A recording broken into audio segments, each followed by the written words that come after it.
Akko Open House'un açılışına geldik ve Hymer Türkiye'den Nedim Bey burada. Nedim Bey kısa bir bilgilendirme yapacak bize. Nedim Bey kısa bir kendinizi tanıtalım, sonra ürünleri tanıtalım.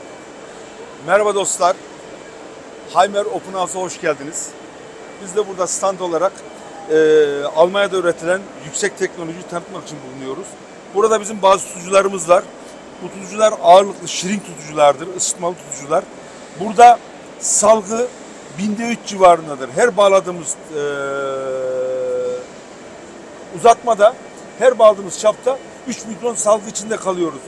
Ayrıca sıkma kuvveti normal bir pense göre 4 katıdır. Dolayısıyla takımlarda herhangi bir hareketlenme, herhangi bir geri kaçma söz konusu olamaz. Takımlar daha uzun ömürlü, operasyonlardaki hassasiyet ve yüzey kalitesi çok daha yüksek seviyeye çıkar.